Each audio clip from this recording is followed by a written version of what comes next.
I mean, against the Shaman, he's going to have some issues just getting run over. Against the Zoo Warlock, he basically has the hard mulligan for Lightning Storm. I mean, Lightning Storm is the win card, but without Lightning Storm, he's not going to win that game. Is that 2 Doomhammers in this mid-range Shaman? What? Well, no, this is Trump's aggressive Shaman. Oops, I had the POVs flipped. My bad. Yeah. No, I'm actually not even sure if SuperJJ has Doomhammer. Right. It's just a theory of whether or not he does. But I would assume that mid-range Shaman still benefits a lot from having some kind of powerful finisher. And if it's not Doomhammer, I guess it's Alakir. If it's not Alakir, then it's Bloodlust? I don't know. It's one of those weird tiers of like, okay, there's very clear like good finishers, and then there's like he's got the Thunderbluff Valiant, and he's running several of the supplementary totems. So I mean, that could just be a finisher in its own. Looks like Trump's aggro Shaman is effective as well. It's definitely not as ideal as the Steady Shot, because the Steady Shot is just more direct damage. You know that Shaman doesn't have access to Belcher and Healbot. So again, this Hunter hero power has gotten pretty good. And, you know, it's one of those things where it's like the Hunter hero... Knife Juggler, and you don't get a juggle on the 3-4, or if the opponent has a buff, you also get crushed. Yeah, I guess this is your best shot of being... He just has to hit a minion here. Okay, that's good. Yeah, just not face, right? Mm-hmm. Another Totem Golem is up for Q here, as well as the possibility of Earth Shocking with the... Yeah, I think with Earth Shock, yeah. I think with Earth Shock. The Earth Shock saves 2 damage. It gets removed on another minion, and it saves your 1-1. And the 1-1 isn't that great, but there are a lot of granular minions that need to die. Right. Wolf Riders being a 3-1, or, you know, Argent Horse Riders. Mm-hmm. Not to mention, it might be like a minion which gets a buff off of Flame Tongue Totem if JJ picks one up, or if he summons one through the Tuskar Totemic. The Tuskar Totemic, you'd have to place it in between here. But, you know, experienced Shaman players, they're spot on with their positioning. And he does! Goodness. Instant payout there. Yeah, and he also can keep his Totem Golem by Lightning Bolting. Or actually, do you want to keep the 3-1 for the positioning? Maybe? Yeah, I think the positioning is relevant here. Yeah, it is probably going to get punished, but being punished with a Rock Biter used as your whole turn. Oh, and it doesn't even get punished. Wow, I really thought he would Rock Biter there. This is so good for JJ now. He can trade, play the Totem Golem, and then have a pretty good board. I guess the only thing that he wanted to use to complete it would be like Taunt Totems from this point onwards. Oh, 1 mana overload for Trump means he 6. So, and if you can do the Argent Horse Rider, that's 8. So that's 18 damage total I can count over 2 turns. I don't know. So it looks like he chooses to kill off this, tries to go face, and he's going to have to hope that Shaman just draws blanks. Because one thing is, mid-range Shaman doesn't really have access to a lot of card draw. Oh, wow. That card is real serious, by the way. There is a lot. This is when the game starts ending quickly. Yeah, that's like Flame Tongue Totem on crack.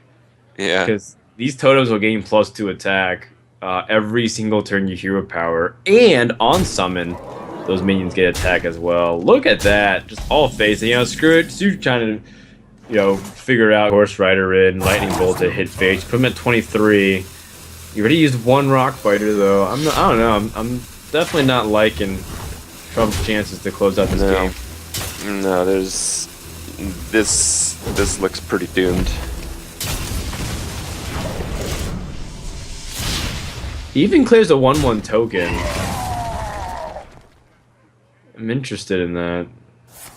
Well, he might be thinking that with the Doomhammer and the card draw, he has a lot more weight to his hand than SuperJJ might, even though SuperJJ is playing the slower deck. But looks like that isn't even the case. Yeah, not really. That Feral Spirits was pretty big. Oh, he's gonna have another Ancestral Knowledge, but just needs a little bit more. Just needs more health and more time, but he doesn't have really either. If he attacks a 2-3, he's gonna die. Yep, and that's gonna be it. SuperJJ is gonna clean up once again with mid-range Shaman, and this was the deck that, not in general, but against Trump's lineup, I was a little bit worried for SuperJJ.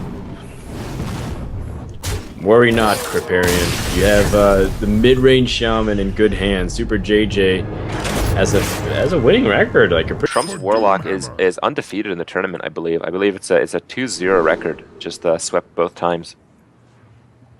Yeah, at least as far as we've seen. But well, you know, we'll see if you know, things go according to plan. We don't have that Warlock just yet.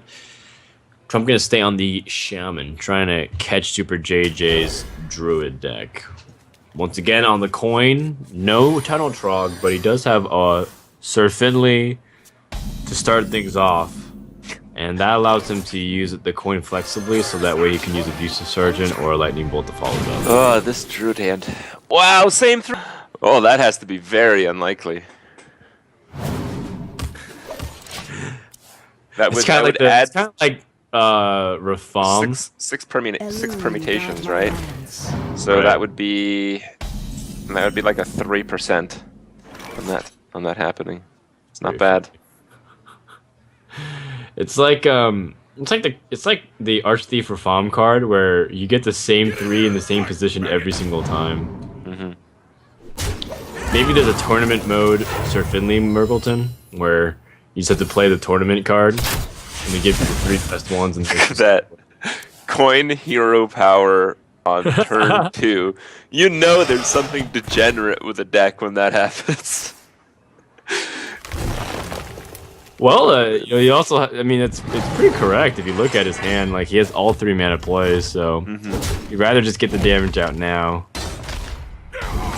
It is pretty humorous though that he's using it now and not like for a coin follow-up Feral Spirits on the following turn. But I think he feels comfortable that he'll pick up a 2-mana play for next turn. So. Well, who needs Feral Spirit when you play? I think you're going to get a better swipe throughout the game. I like Wrathing on a 2-3. I like just trading to the other and hero powering. He's going to swipe to clear. Completely rational here. And is that a Worgen Infiltrator? That's not. Yeah, that's a great 1-drop. Yeah. Play Leopard Gnome, or would you hero power here? Yeah, it is tough. I think I probably would have hero powered, but I have no objection towards any of these plays here. The Leopard Gnome puts out a little bit extra tempo, and that's always very good. Oh, and that Azure Drake is very, very good. Getting a redraw is going to start you off to actually drawing some more actual cards. Oh, and there's an actual card, Savage Combatant. Followed by a Savage Roar on the other turns. This is looking like an opportunity for JJ to find another win. If you can stop Trump right here. Trump's starting to piece the damage together, though. Very slowly but surely. And these are just not high damage cards, though. There's no Lava Burst, there's no Doom Hammers, so he's got a lot of direct damage cards, but he's a bit short, and it looks like he's going to run out of steam before he's going to complete the 30 life cycle here. And it doesn't really make your play that much better. Oh, it does a little bit. I think the play here would be one of the 3-drop chargers and maybe an Earth Shock on the 2-1. I think you want to get it past the taunt minion, though. Oh, you think so? I think the 2-1 represents... Wait for the Ancient of War. Yeah, or Druid the Claw. Just like something that Druid will probably put up inevitably. That is a lot of power to the 2 Savage Combatants. The 5-attack Druid. What? It's like just use Bite for free. Well, not for free, for 2 mana, but... Well, no, you still got the hero power. You got the +1 and then +1 armor for the hero power. It's very much like you got Bite for free. Well, except for the armor. Yeah, it's just a proper analogy though. It's like you get so much damage, just by the effect of it. Well, at this stage, as the shaman, you're playing as if you have certain draws coming right up. He has to clear a little bit because he's dead if he doesn't.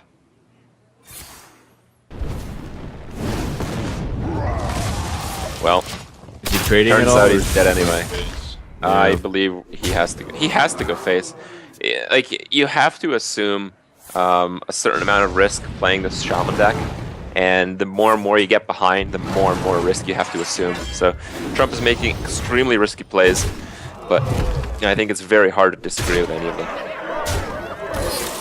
Pretty fair, but the big story is that this aggro shaman from Trump is down 0-2, and SuperJJ 1 game away from going. Again, even today, even yesterday, there's no for sure. I mean, I thought for sure Saviz was out of the tournament earlier, and then no, not quite, not quite. Looks like he advanced. I thought for sure Life Coach couldn't come back and do 2-3-0 sweeps after being down 0-2, and 3 hours later he did that. 3 hours later. Yeah. You mean just an hour ago? He finished his two reverse sweeps? Yeah, it's just over. Turn 1 play from the shaman, pretty big and valuable. That's just the difference between being able to get a lot of damage, but no follow-up play. So, a little unfortunate. Rogue is on the coin, though. That gives an opportunity to coin SI7 agent to answer this Leper Gnome. Yeah, very reasonable play here. I feel this is just a very tough matchup for Rogue. I think Miracle Rogue, the main thing that it needs is time to come up with a lot of draw and a lot of its combo potential, and to actually do stuff. And this Shaman deck is just going to apply so much pressure before the Rogue can get things going. And I have my doubts that'll be enough. Wow, very, very passive play here from Trump. I thought we would see a Wolf Rider face for sure. Yeah, I was expecting something along those lines. I think he just didn't want to get punished by a very simple spell that Rogue has to eliminate it. But by playing so passive, you give Rogue time to recover off of their use of the coin, for example. Like, Rogue wants to set up a dagger, so that way they can inevitably Blade Flurry. Well, here's a question. Are you ever going to get a better Wolf Rider than this one behind a Taunt Totem? I guess not. I guess it's Wolf Rider in time. Yeah, Argent Horse Rider has a much higher success of surviving multiple turns. Plus, it's turn 4, so if he wants a Feint of Knives, it's going to be inefficient for him. I think that was the best time in the Wolf Rider, like you said. Eviscerate a 1-2. Fog. My god. I approve, though. I mean, it seems good to me. Yeah. But, I mean, that's right there, the hammer to kill a gnat. Jesus.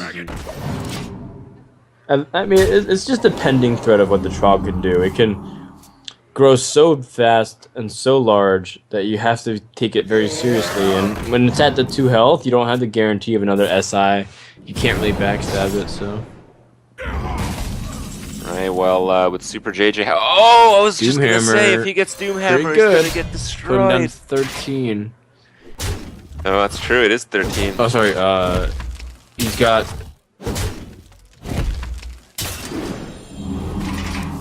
Yeah, I mean 13 and quite a lot of damage in hand.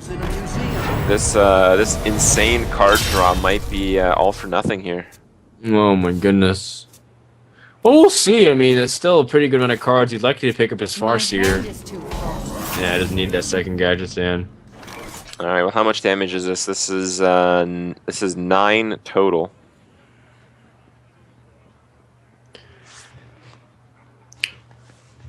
How much damage does JJ have on the other end? He's got 9 plus a flurry. That is no prep though. Like all the damage that he's doing is gonna be very slow and gradual.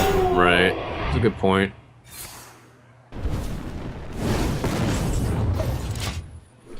Trump going for the greedier mana usage. I mean, he could have definitely totemed and Lava Shocked, but then he would have been stuck with the 2 overloads for the following turn.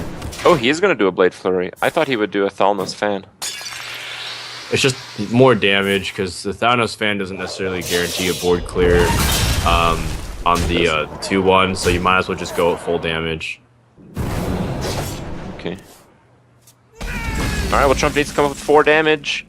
Ooh, that is not it. Wow. 4 damage is pretty awkward. Does he go? Now he's forced to lava burst a minion to stay in the game. I suppose you. Yeah, but if you, yeah. Do you So lava you burst Harrison or the Drake? I think you hope for a taunt totem and lava burst face. Wow. I think that's the level of risk that we're at right now. Well, I think the game might just be over. Trump's gonna lava burst Harrison for the guaranteed damage removal, but Drake is just as good at parrying damage, if not more, because Rogue has so many spells. He actually has no spells that do damage right now, I believe. Right, but how does he know that? Oh man. Fan.